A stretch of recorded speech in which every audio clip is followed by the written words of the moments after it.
आज अगदी सोप्या पद्धतीने मोकळ्या दाण्यांची आणि जबरदस्त चवीची व्हेज बिर्याणी बनवणार आहोत। चला तर स्टार्ट करूया। सर्वात आधी केशर दूध बनवून घेऊया। याने बिर्याणीला रंग, चव आणि सुगंध छान येतो। त्यासाठी एका वाटीत गरम दूध घेतलं, त्यात केशरच्या काड्या टाकून मिक्स करून ठेवून दिलं। इथे बिर्याणीचा अर्धा किलो तांदूळ घेतलाय, त्याला स्वच्छ 2-3 पाण्यातून धुवून घेतलंय। आता त्यात थोडं पाणी घालून याला अर्ध्या तासासाठी आपण भिजवून घेऊया। तोवर मसाल्याची तयारी करूया। बिर्याणीमध्ये तळलेल्या कांद्याची चव खूप छान लागते, सो त्यासाठी आधी आपण कांदा तळून घेऊ। 2 मोठे कांदे इथे घेतलेले आहे आणि त्याला अशा उभे उभे चिरून घेतलेले आहे। त्यासोबत आपल्याला तळण्यासाठी लागणार आहे काजू आणि मनुका।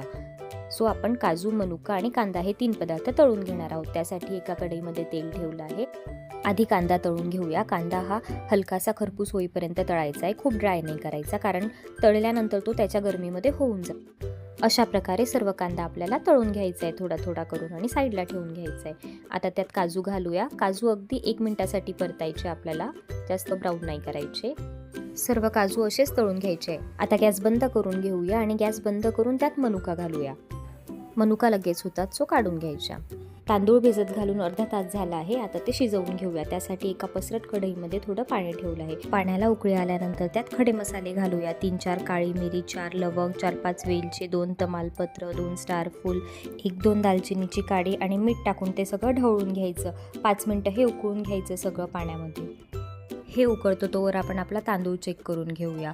तांदळात जे पाणी होतं ते पाणी काढून घ्यायचं। आपल्याला फक्त तांदूळच त्या पाण्यात घालायचं आहे, हे पाणी नाही टाकायचं। पाणी उकळून 5 मिनिटं झालेले आहेत। आता सगळ्या खड्या मसाल्यांची चव पाण्यात उतरलेली आहे। आता हे खडे मसाले आपण काढून घेऊया, नाहीतर ते दाताखाली येतात। जो तांदूळ भिजलेला होता तो तांदूळ आता या पाण्यात घालायचा आहे। हळूहळू सर्व करून मिक्स करून घ्यायचा आणि त्यात 1 चमचा तूप टाकून त्याला आपल्याला 80 ते 90% तांदूळ शिजवून घ्यायचा आहे। तूप ऑप्शनल आहे, पण तुपाने एक छान फ्लेवर ॲड होतो तांदळामध्ये, त्यामुळे नक्की टाका। तांदूळ शिजून होतो तोवर आपण भाज्यांचा मसाला तयार करूया। त्यासाठी इथे फ्रेंच बीन्स घेतलेले आहेत, त्यांचे पुढचे मागचे जे देठ आहेत ते कट करून घेतलेले आहे आणि त्यांना आपल्याला छोट्या छोट्या तुकड्यांमध्ये कट करायचे। खूप बारीक कट नाही करायचं, साधारण मीडियम साईजचे ठेवायचे। त्यानंतर फ्लावर घेतली आहे, फ्लावरसुद्धा मोठमोठ्या तुकड्यांमध्येच घेतली आहे, खूप बारीक नाही करायची, थोडे मोठेच काप ठेवायचे। बिर्याणीमध्ये टाकल्या जाणाऱ्या भाज्या ऑप्शनल आहेत, तुमच्याकडे ज्या अवेलेबल असतील त्या टाका, ज्या नसतील त्या अवॉइड करा। बटाट्याचे तुकडे सुद्धा आपल्याला मोठे करायचे, खूप लहान नाही करायचे, कारण बिर्याणीमध्ये असणारा बटाटा अशाच साईजचा मोठा असतो। गाजर कट करताना उभ्या स्लाइसमध्ये कट करायचे, आपल्याला मोठे मोठे काप करून घ्यायचे, त्याचे पण असे उभे उभेच करायचे। सगळ्या भाज्या एकत्र करून घ्यायच्या आहे।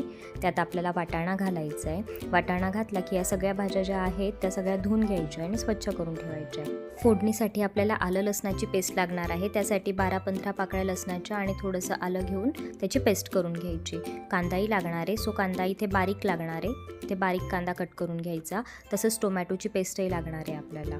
तर फोडणीसाठी बारीक चिरलेला कांदा, बारीक चिरलेला टोमॅटो, आलं लसूणची पेस्ट आणि 7-8 हिरव्या मिरच्या ज्यांना मध्ये काप देऊन घेतले, या गोष्टी आपल्याला लागणार आहेत। फोडणीसाठी खडे मसाले पण लागणार आहे, जे आपण भातात घेतले होते ते सेम घ्यायचे। मध्ये मध्ये 1-2 वेळा आपला तांदूळही ढवळून घ्यायचा आहे, शिजला आहे की नाही आहे चेक करून घ्यायचा आहे। तो आपल्याला 70 ते 80% शिजवून घ्यायचा आहे। इथे तुम्ही बघू शकता तांदूळ अजून पूर्ण शिजलेला नाही आहे, त्याचा तुकडा पडतोय, असा तुकडा पडायला नको, अजून त्याला शिजवून घेऊया। तांदूळ शिजून होतो तोवर भाज्यांना फोडणी घालून भाज्याही 70 ते 80% शिजवून घेऊया। त्यासाठी मी एका कढईमध्ये तेल घेतलेलं आहे, त्यात थोडंसं तूपही घातलं आहे, तुपाने फ्लेवर खूप छान येतो।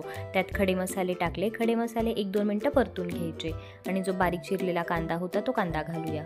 कांदा थोडा खरपूस होईपर्यंत त्याला फ्राय करून घ्यायचा। कांदा टाकून 1-2 मिनिटं झाला का आपल्याला त्यात हिरव्या मिरच्या घालायच्या, ज्यांना आपण मध्ये काप देऊन घेतले होते त्या, आणि आलं लसूणची पेस्ट टाकायची। हे सगळे पदार्थ आपल्याला 4 ते 5 मिनिटं कांदा मऊ होईल तोवर परतून घ्यायचे। आता 4-5 मिनिटानंतर कांदा परतून झालेला आहे। आता त्यात टोमॅटो घालूया, बारीक चिरलेला टोमॅटो घालून मिक्स करायचं आणि मसालेसुद्धा आपल्याला या स्टेजला घालायचे। मसाल्यांमध्ये 2 चमचे लाल मिरची पावडर आणि 1 चमचे बेडगी मिरची पावडर आहे, 1 चमचा धना पावडर आहे आणि बिर्याणी मसाला हा 3 चमचे आहे। मसाले घालून सगळं मिक्स करून घ्यायचं आणि तेल सुटेल तोवर 1-2 मिनिटं होऊ द्यायचं। मसाले घातल्यानंतर आपल्याला कंटिन्यू ढवळत राहायचं आहे, जेणेकरून मसाला खाली कढईला चिकटणार नाही। तेल सुटल्यानंतर त्यात आपल्याला दही घालायचे। इथे 1 कप दही छान फेटून घेतलेलं आहे। दही घालताना नेहमी गॅस मंद करायचा, मग दही घालायचं। दही घातल्यानंतर सगळे पदार्थ एकजीव करून घ्यायचे। दही घातल्यानंतर खूप छान तेल सुटतं तोवर परतून घ्यायचं। दही घातल्यानंतर 4 ते 5 मिनिटांनी खूप छान तेल सुटलेलं आहे. आता या स्टेजला ज्या सगळ्या भाज्या आपण कट करून घेतल्या होत्या त्या आपल्याला मसाल्यामध्ये मिक्स करून घ्यायच्या आहे. भाज्यांना मसाल्याचं छान कोटिंग येईल तोवर सगळं मिक्स करून घ्यायचं. झाकण ठेवून भाज्यासुद्धा 80 ते 90% शिजवून घेऊया. 5-5 मिनिटांनी आपल्याला भाज्या चेक करून घ्यायच्या आहे, कारण त्या खाली लागायला नको. जर तसं वाटत असेल तर त्यात थोडं गरम पाणी घालायचं आणि परत झाकण ठेवून शिजवून घ्यायच्या. अर्धा कप गरम पाणी घालूया आणि मीठ टाकून सगळं पदार्थ मिक्स करून घेऊया आणि परत झाकण ठेवून शिजवून घेऊया, जोवर त्या भाज्यांना छान तेल सुटत नाही आणि 70 ते 80% भाज्या होत नाही. मीठ घालून झाल्यानंतर 5 मिनिटांनी तुम्ही बघू शकता किती छान तेल सुटलेलं आहे, पण अजून भाज्या शिजलेल्या नाही आहे. आपल्याला 5 मिनिटं होऊ द्यायचे आहे. तोवर भात चेक करूया. भात या ठिकाणी पूर्णपणे शिजलेला आहे, त्याचा तुकडा पडत नाही आहे. त्यातलं सगळं पाणी निथळून घेऊया. अशा प्रकारे पूर्ण भात आपल्याला मोकळा करून घ्यायचा आहे. तुम्ही बघू शकता भाताचे दाणे किती छान लांब लांब आणि मोकळे झालेले आहेत. असा सगळा भात काढून घेऊया आणि भाज्या चेक करूया. भाज्यांना खूप छान तेल सुटलेलं आहे. खूप छान मसाल्यांचा सुगंध दरवळतो आहे आणि मसाल्यांचं कोटिंग पण खूप सुंदर दिसतंय. त्याला चेक करून घेऊया. या ठिकाणी भाज्या आपल्या 70 ते 80% पूर्णपणे शिजलेल्या आहेत. भाज्या आपल्याला खूप ड्राय नाही करायच्या, थोडे ग्रेव्हीच हवी आहे, कारण त्यांचा मसाला आपल्या भातात उतरणार आहे. आता भाज्यांचा आणि भाताचा लेअर लावूया. त्यासाठी आपण मोकळा केलेला भात, बारीक चिरलेली कोथिंबीर, पुदिन्याचे पानं, तळलेला कांदा, काजू, मनुका, केशरचं दूध, 1 वाटी तूप, भाज्यांचा मसाला हे लागणार आहे. त्यासाठी एका मोठ्या पातेल्यामध्ये खाली तूप टाकून घेतलेले, त्यावर भाताची एक लेअर लावूया. त्यावर तळलेला कांदा, काजू, थोडीशी कोथिंबीर, पुदिन्याचे पानं, केशरचं दूध हे सगळे जिन्नस घालूया आणि वरतून भाज्यांच्या मसाल्याची एक लेअर लावूया. भाज्या घालून झाल्या. आता त्यावर परत भात घालूया आणि भातावर परत सगळे तळलेले पदार्थ, कोथिंबीर हे सगळे पदार्थ घालून केशरचं दूध, 1 चमचा तूप हे सगळं टाकून आपल्याला करून घ्यायचं. आता भाज्यांचा जेवढा मसाला शिल्लक आहे तो सगळा आपल्याला याच लेअरला घालायचा आहे, कारण वर फक्त भात येतो आणि भातावर डेकोरेट केलेलं साहित्य येतं. आता सर्व भात टाकून घ्यायचं आहे. त्यानंतर त्याच्यावर उरलेलं सगळं साहित्य आपल्याला घालून घ्यायचं आहे. आता आपली बिर्याणी रेडी आहे. तिला फक्त दम द्यायला आपल्याला गॅसवर ठेवून द्यायचे. बिर्याणीचं पातेलं गॅसवर ठेवूया, त्यावर झाकण ठेवूया आणि त्यावर एखादी जड वस्तू ठेवूया, जेणेकरून वाफ लीक नाही होणार.